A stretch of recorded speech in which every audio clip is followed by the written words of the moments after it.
For analyzing postural compensation, we're going to use a three-step process. First thing we need to know is the skeletal geometry, where the skeleton is in space, how the body parts relate to each other. We're going to do a lot of that in a minute. Secondly, once we know that, we need to look at what soft tissue bits could be creating or maintaining that particular postural compensation. Could be a single muscle, but those of you who know my prejudices know that we'll be looking at the anatomy trains or the connected bits of myofascia to see how they could be creating the pattern. Thirdly, we'll combine those two into a coherent strategy of how we unwind that pattern for that particular person in a logical order. And I suppose there's a fourth step too, which would be look again.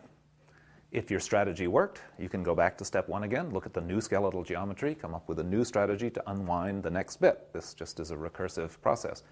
If there hasn't been any change, then you need to go back to step three and create a new strategy and see if there's some way to unwind it. But first, we need to get familiar with these simple, intuitive terms that will help us describe the skeleton in space and how the body is sitting relative to itself. Tilt, bend, shift, and rotate. I promise you we'll use them consistently, but in order to get some practice with the easy use of these terms, we've brought a couple models into the studio, and let's use them to learn.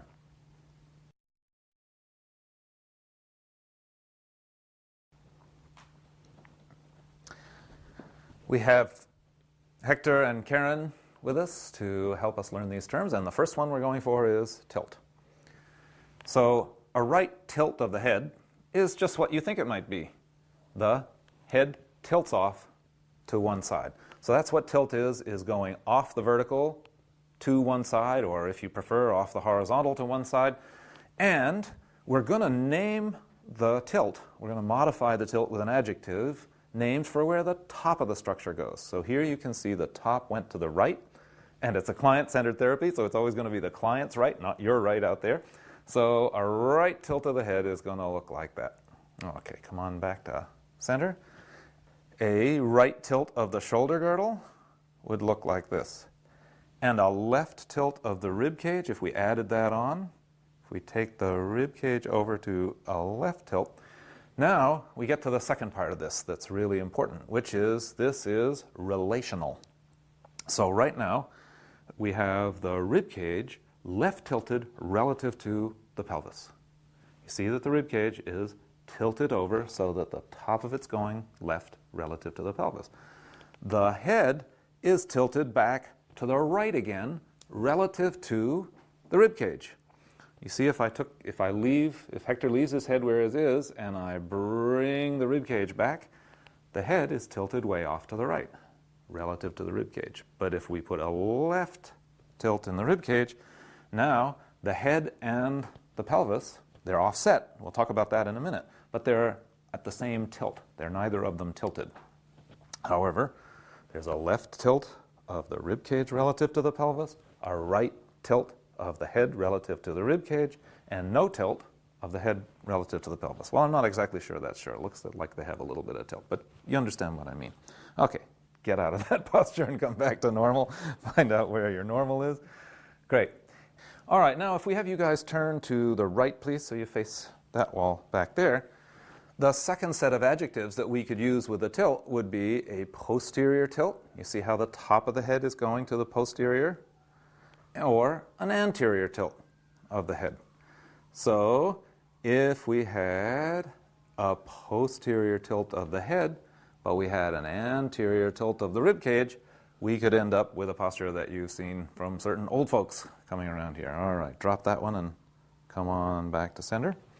So we could have an anterior tilt of the pelvis, for instance. Show me that. Yep. So what happens? The pelvis, the top of the pelvis goes anterior relative to what? Well, we could say relative to the ground, relative to the horizontal of the earth. It's turning anterior. But you know what? There aren't many muscles connecting the pelvis to the earth. There are a lot of muscles connecting the pelvis to the femur. So most of the time when we talk about an anterior tilt of the pelvis, we're talking about relative to where the femur is. That's going to be important when we start putting this together. Okay, come out of that for a sec and face the front again if you would, because we have tilts in other structures that are bilateral. for instance, we could have a medial tilt of the foot. So if we bring our focus in down here, here would be a medial tilt of the foot. What's happening? The top of the foot is going medially. We could also have a lateral tilt of the foot, where the top of the foot goes laterally. Now, you're saying, well, why are you putting in a new term here? This is a pronated or an everted foot, and this is a supinated or an inverted foot. Yeah, it's true, but you know what? We need to know, we might need to know exactly where in the foot that medial tilt or lateral tilt is happening. In other words, we can take this down to the individual bones, or we can just say the foot, in this case, is laterally tilted, or the foot is medially tilted. And the shoulders can also do this. If we look at the shoulders going up in the air, just put your arms right up in the air, you can see that the scapula is medially tilting. Same as the foot medially tilted. The top of the scapula went medial, so we're going to call that, I know it's called upward rotation, but to be consistent in our language, we would call that a medial tilt. And I suppose if you could really get the shoulders down, you could have a lateral tilt. Perhaps you can see that on Hector's shoulder blade here. The bottom is closer than the top is. That would be a lateral tilt. Mostly we use the medial and lateral tilt in the feet, but you could have it in other parts of the body. For the single parts of the body, like the head, the chest, the pelvis, left and right will do. Okay, so that's tilt. Let's go on now to bend.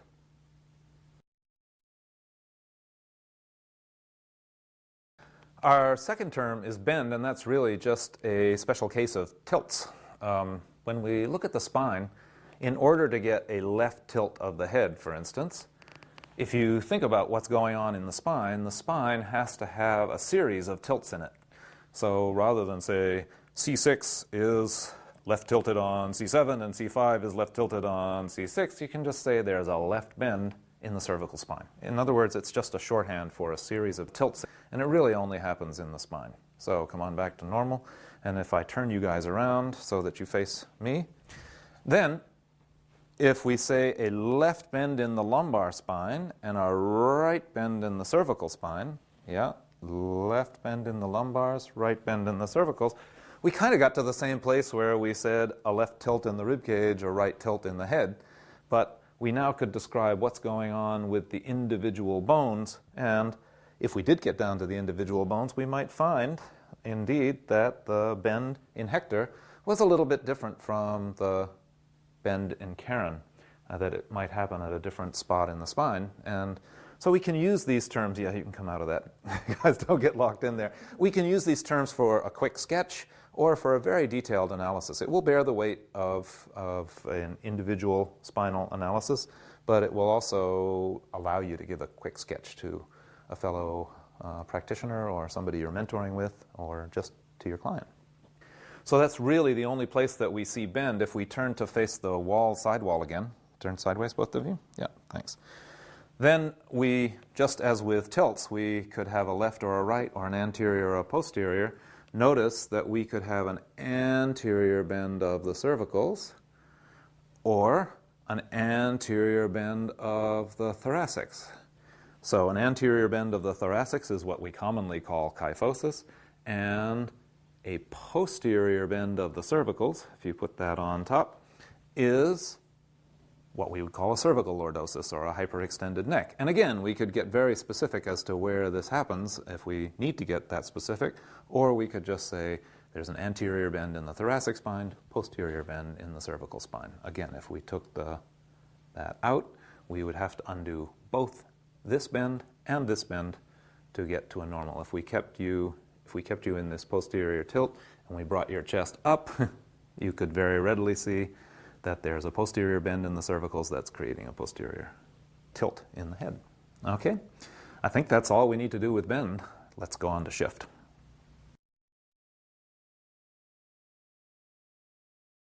So shift is a term that describes something a little bit different from a tilt or a bend.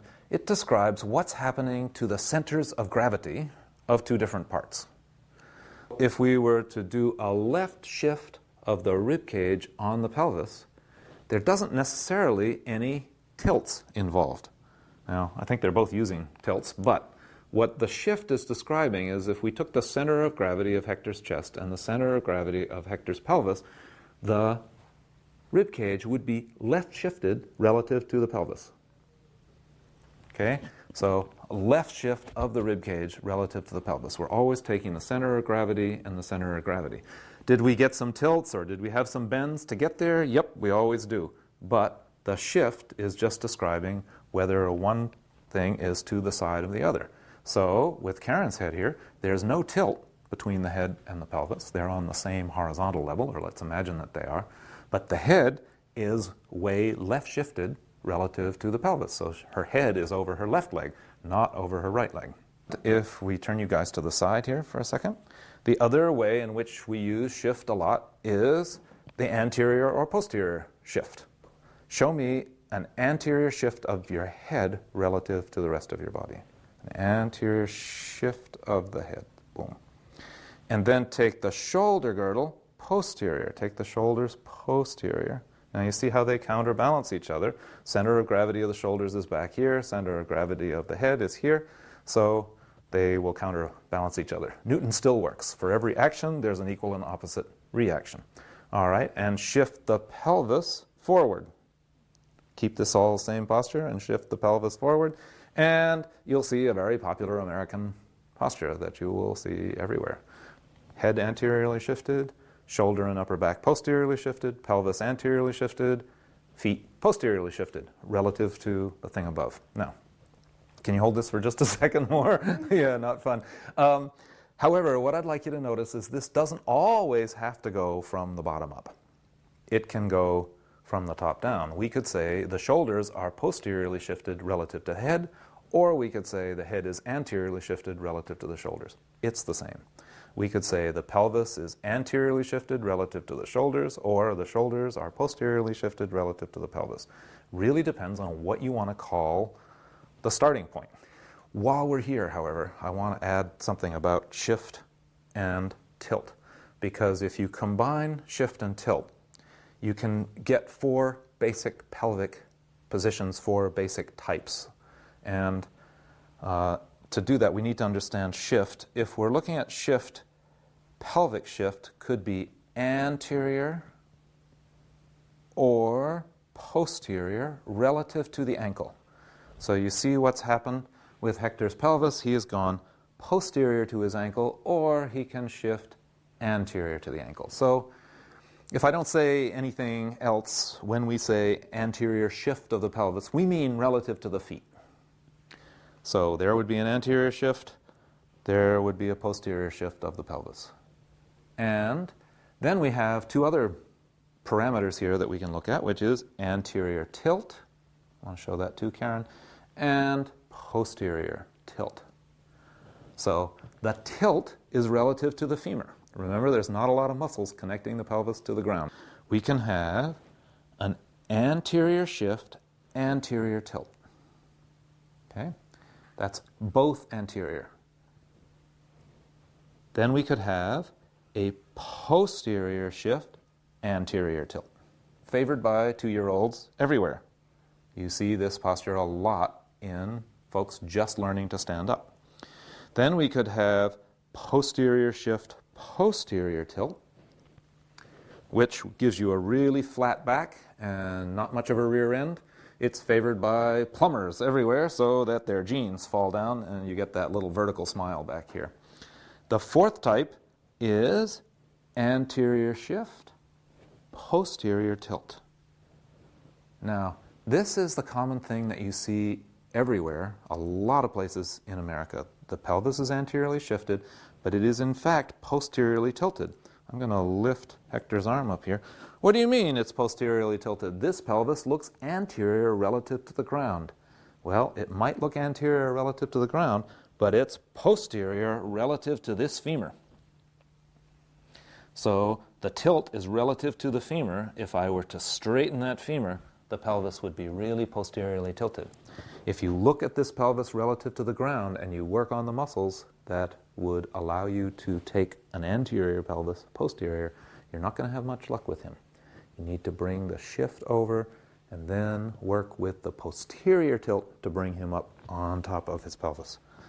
So that's combining shift and tilt to get 4 types of the pelvis. Anterior, you guys do this when we do this. Anterior shift, anterior tilt,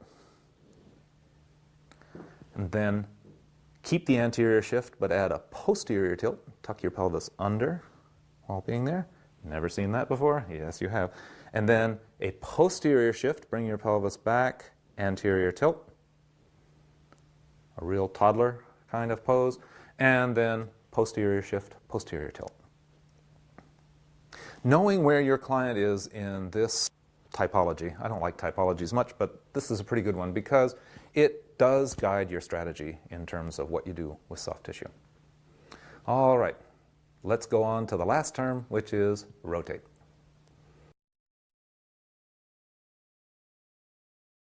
So our last term here is going to be rotation. Shift dealt with where the center of gravity is. Tilt and bend deal with deviations in the sagittal or coronal plane. But our last is in the horizontal plane. All rotations take place in this horizontal plane. So to name the rotations, we're going to name the rotation for what happens to the front of the structure. So if I show you, and Karen, you can do it too, a left rotation of the rib cage relative to the pelvis, then I keep the pelvis where it is, and the sternum, which is the front of the chest, the rib cage, the flashlight, if we had a flashlight in the sternum, would point to the left. So this is intuitive. Feels like a left rotation of the rib cage on the pelvis, yes? Okay, come back to center. So we could have a left rotation of the head and a right rotation of the rib cage. And do you see how that would bring the head back almost to looking straight ahead again? And then we could do what with the pelvis? Have the pelvis rotating the other way. You do, and we will see, come back to normal here just for a second. We will see people who use one counterbalancing rotation on top of another because we all like having our feet and our nose or our eyes go in the same direction. So if you have a rotation of the pelvis relative to the feet, I'm going to invite you to take a right rotation, both of you. So if we look here, we can see that the pelvis is turning so that the pubic bone would be pointing towards the right, or the navel would be pointing towards the left, to the right. Now, bring your rib cage back around to the left until you're facing the camera, leaving the pelvis this way, okay? Now, this is wildly exaggerated so you can see it on the camera, but this is not an uncommon pattern at all. You say, oh, well, look, the shoulders are square and the feet are square. This person doesn't have any rotations. That's not true. Both of these folks have a right rotation of the pelvis relative to the feet, and then a left rotation of the rib cage or the shoulder girdle or the neck. It can happen in different places, different levels of the body, relative to the pelvis. The net result is there's no rotation between the head and the feet. But there is a rotation in the pelvis, and if you just look at the head and the feet, or you just look at the head and the sternum and the feet, you're not going to get this rotational bit as well. Okay, drop that for a sec. The rotational bit, we want to get a few things in here of special cases of rotations. In the limbs, we're just going to use medial and lateral rotations. So here is a medial rotation of the humerus, or the arm, and a lateral rotation of the humerus, or the arm. Yeah, makes sense. The front of the structure is going lateral, or the front of the structure is going medial. Supination would be a lateral rotation of the lower arm. Pronation would be a medial rotation of the lower arm, and I think this just goes right along with your intuition. This would be a lateral rotation of the femur and medial rotation of the femur. Now, even though you can't do it voluntarily, we're also going to look here at rotations when we start looking at posture between the femur and the tibia. So I'm going to have you notice where the kneecap is, where the patella is. That's a pretty good locator for the femur, although we can also feel the condyles of the femur out here. And the tibial tuberosity, that little sticky outy bit right there, is a good measure of where the tibia is, the tibia-fibula complex. So that could be either medially rotated on the femur or laterally rotated on the femur. Now, you can't do that voluntarily with your muscles, but You can do that with your posture. It does happen in posture, and we'll need to make note of that. Likewise, the feet could be laterally rotated on the ankle. Yeah, thank you. Or medially rotated. Whoops, turn you right in, Hector. Like that. Could be medially rotated. Now, is that happening at his ankle or his knee or his hip? Some of it's happening at his hip. But I was trying to turn the foot in, but his foot won't turn. But some people's, again, will do that. When you have a medially tilted or a pronated foot, yeah, you will often find that the front of the foot is rotated laterally, and the heel, the calcaneus, is, relatively speaking, rotated medially so that the foot falls in. This becomes really helpful. When you understand these rotations, you understand that the strategy will be to lengthen the outside of the foot in order to allow these rotations to change and the tilt to change to get people up on top of their feet. This becomes a very practical language when you want to turn the skeletal position into a soft tissue strategy. But you really need to be able to work familiarly with these terms in order to get there. The second thing I want to do involves you guys turning around for a second, all the way back to, so that when we look at Karen's shoulder girdle here, if she were to round her shoulders, then you could see that what's happened to the scapula is that it's gone out and this way. So it is laterally shifted and medially rotated. I know you call that a protracted shoulder, and physiotherapists have been calling it a protracted shoulder forever. However, for our precision in terms of our strategy, we want to know how much is it laterally shifted and how much is it medially rotated. Medially rotated, how is that? Well, we name it for the front of the surface. Here's the front of the scapula, and the front of the scapula is going medial, is turning medially. So you can have a medially rotated scapula with a laterally rotated humerus. You could have a protracted or medially rotated scapula. At the same time, you have a laterally rotated humerus. Easily done in this way, so that this way we begin to separate out. The medially rotated scapula is going to yield to work in the brachial fascia in the front or the pectoralis minor, and the laterally rotated humerus is going to yield to work with the lateral rotators like the infraspinatus and teres minor. If you can specifically describe where the skeleton is, you can specifically describe a coherent soft tissue strategy for undoing, unwinding, letting go of that pattern.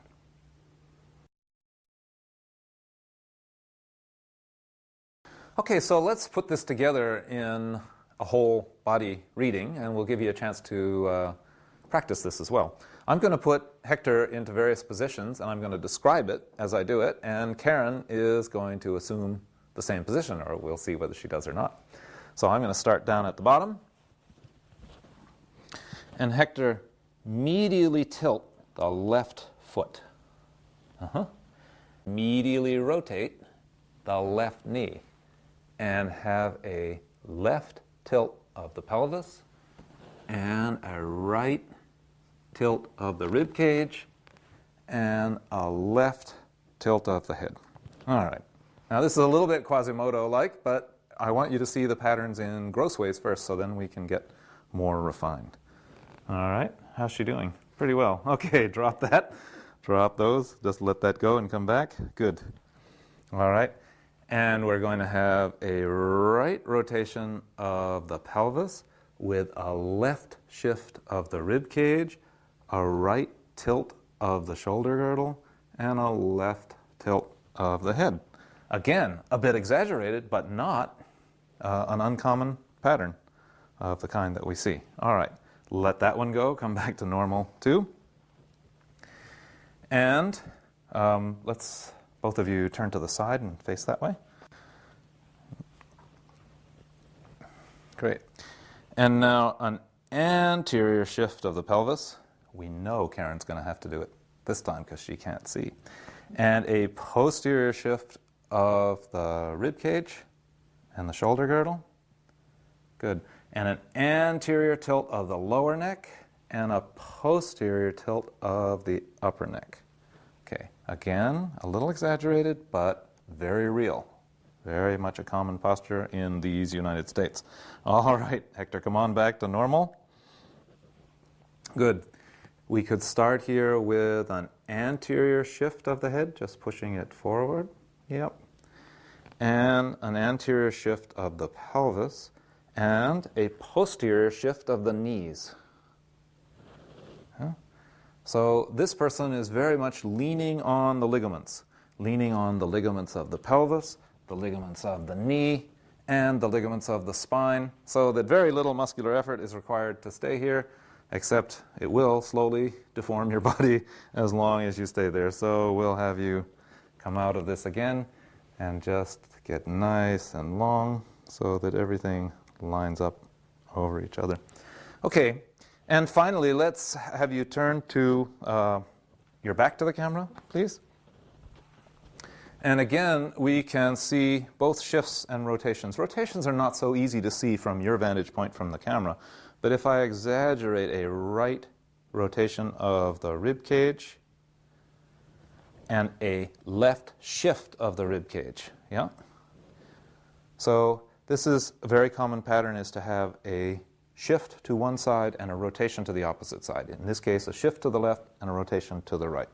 And it implies that there must be a counter rotation in the cervicals so that the head and the pelvis are both going in the same direction.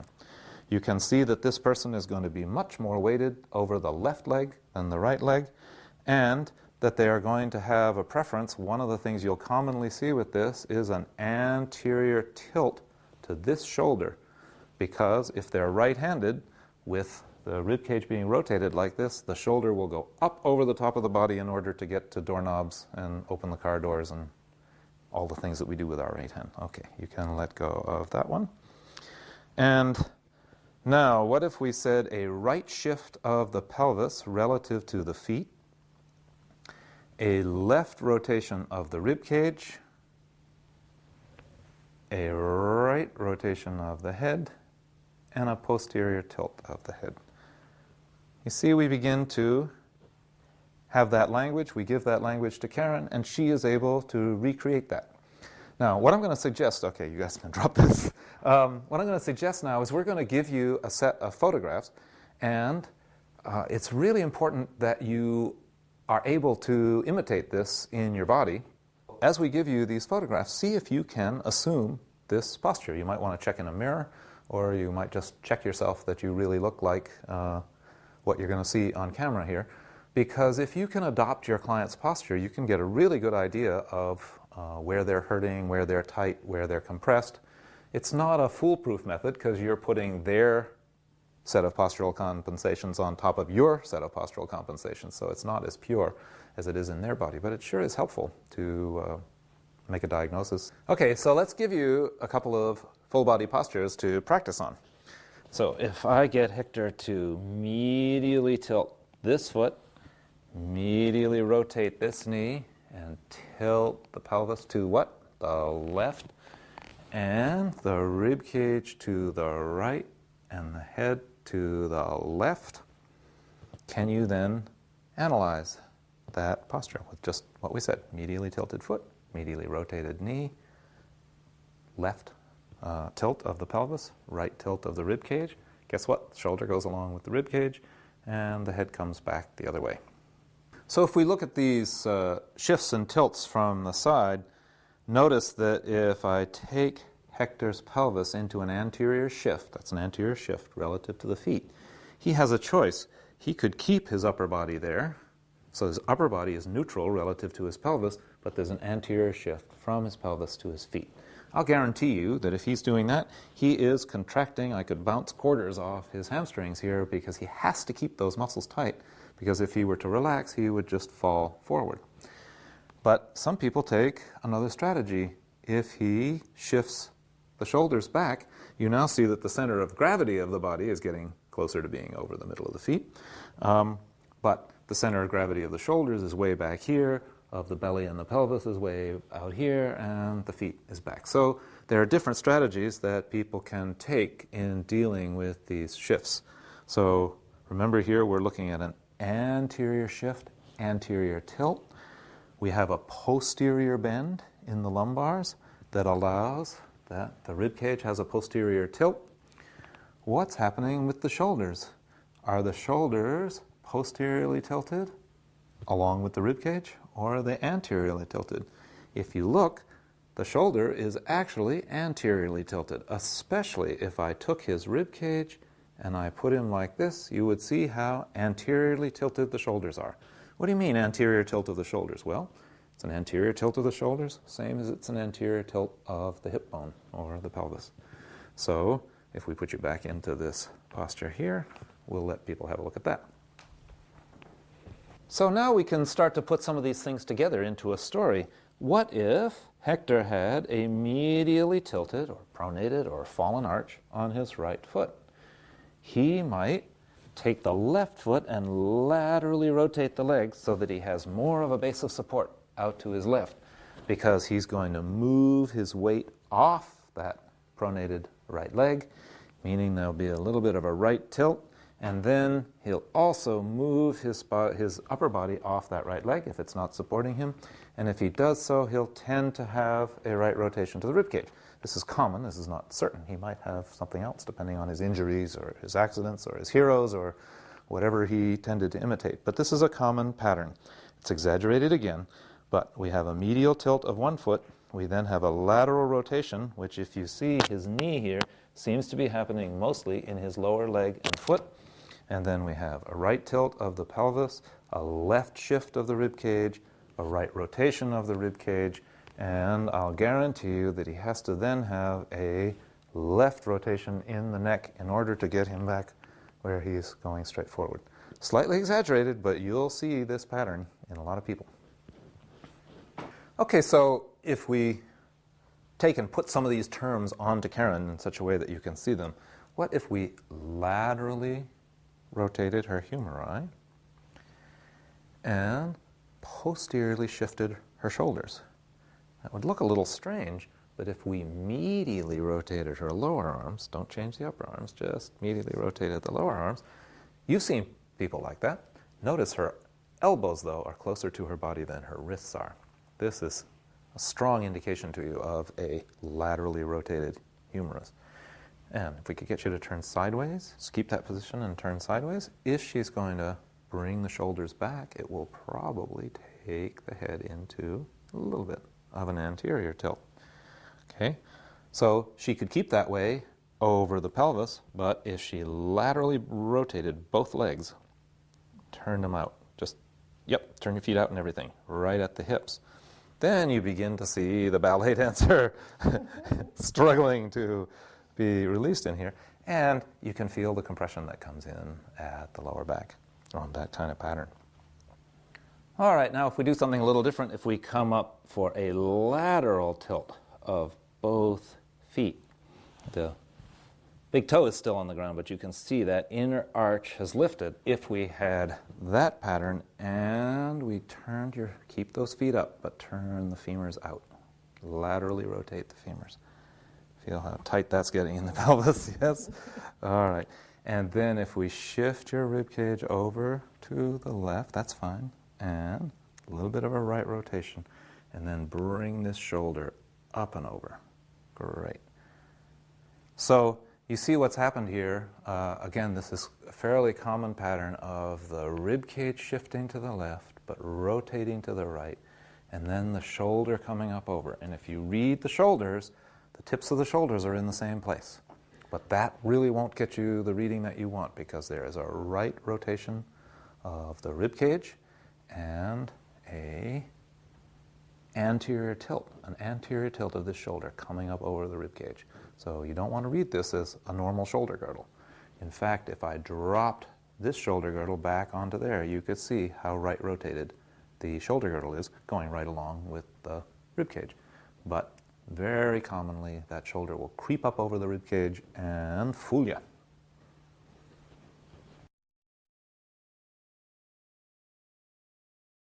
Now, we've been trying to show you rotations from your camera angle, which is as if you were looking on in a class or something.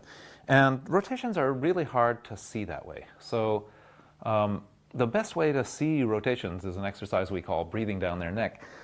It's a way of foreshortening the rotations that go through the body and makes it much, much easier to see the rotations. What I do is get right up close to the body so that I'm looking down it, and I set my two thumbs on her PSISs like this. And I turn those bones so they're right over her heels. That eliminates any rotation between the pelvis and the feet. Now, I want to see whether there's a rotation between the pelvis and the feet. So first I would look, is there any difference? And then I would orient the pelvis over the feet so that I can see the rotation in the spine. When you're looking down at the spine, I look just to the side, about 1 inch to the side of the line of the spine, and I see which side is the musculature further back. And that's the side that the body is going to be rotated toward. Well, what about if the muscle development is different? Very few people have different muscle development on one side of the spine and the other. If they have a very severe scoliosis, you'll see a difference in muscular development, but you'll also see the rotation of the scoliosis, so you won't have any trouble seeing where the rotation is. Only people who have been rowing crew on one of those slave ships for a long time just using one oar really have differential muscle development on their back. In the legs, you can definitely see different muscle development in the legs or the arms according to occupation or something like that. But the spine, this is a pretty reliable way of telling where the primary rotation, it's just what we call the primary rotation in our way of talking about this, which is what is the primary rotation of the thoracolumbar region of the spine? Is it to the left or is it to the right? So I take the pelvis, I center the pelvis over the feet. I get my eyes right over the spine and I see, is it this side that's further back or this side that's closer to me? If there's a rotation between the pelvis and the feet, you can sometimes be surprised as to which side the rotation goes to. Here's another way to help you tell what the primary rotation of the spine is. I'm going to get down out of the way. I'm going to fix Karen's pelvis by holding on to the iliac crest with my fingertips and the back of the iliac crest with my thumbs. I'm going to say, Karen, look over your shoulder at me. Now you notice that she chose the right side. I cleverly didn't tell her which side to go to, and very often people will choose their preferential side. So Karen, really turn over that shoulder and show us how much your spine can turn that way. Good, and then really turn to the left. And I think you can see that she can turn farther to the right, and she did in fact choose her preference. These are two tests you can do to see whether the primary rotation of the rib cage over the pelvis is one way or the other. I've been working at this for 33, 34 years now, and I've never seen anybody without a primary rotation. It can be very small, it can be minimal, it can not affect their performance at all, or it can be quite strong, but everybody has a rotation going through this part of the spine. It just seems to come with the territory of being human.